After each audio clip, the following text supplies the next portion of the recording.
In this video, you're going to learn how you can use multiple parallel compression tracks to not only get your vocals to sit better in the mix, but to also make them more interesting and engaging for the listener. Some of these tips are more basic, but some of them might be a little weird.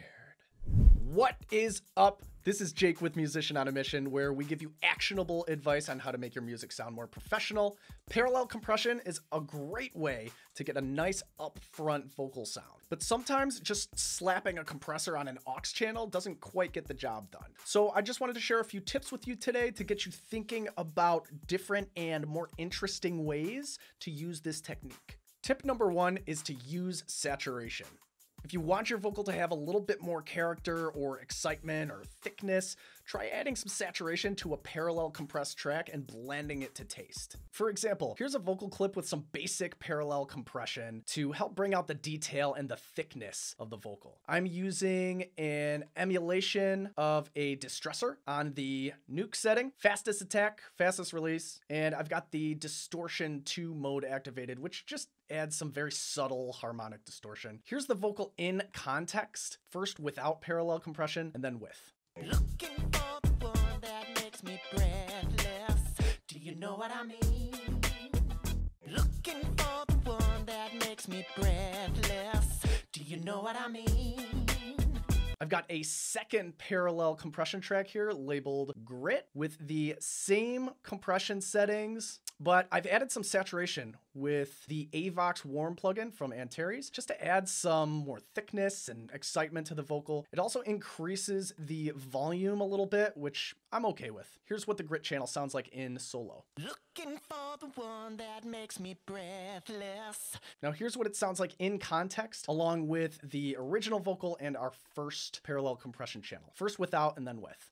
Looking for the one that makes me breathless. Looking for the one that makes me breathless. Do you know what I mean? Do you know what I mean? Tip number 2 is to use modulation. If you want to give the vocal some extra width, maybe just during a chorus or something like that, you can try adding a modulation plugin to a parallel compressed channel and strategically automating it on and off throughout the arrangement. For example, I've got a third aux track here labeled Width, same compression settings as the first two, and I've added a Tal Chorus plugin on the number 2 setting at max wetness and max stereo width, but because I blended in so many parallel channels, I was getting too much buildup in the low mids and the mid-range here. So I used some EQ to just clear this out. I just filtered all of this stuff out. And then I was getting a little bit of harshness on the sibilants, so I added a de-esser to tame them a little bit. Here's what the channel sounds like in solo.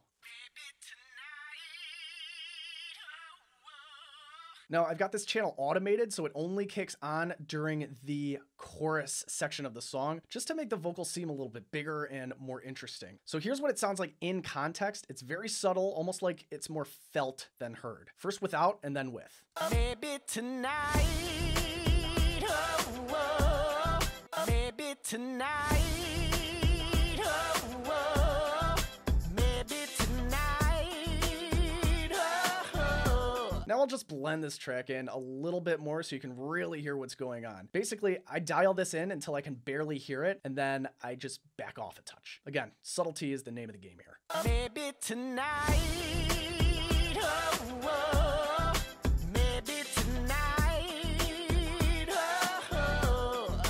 Maybe tonight, oh, oh.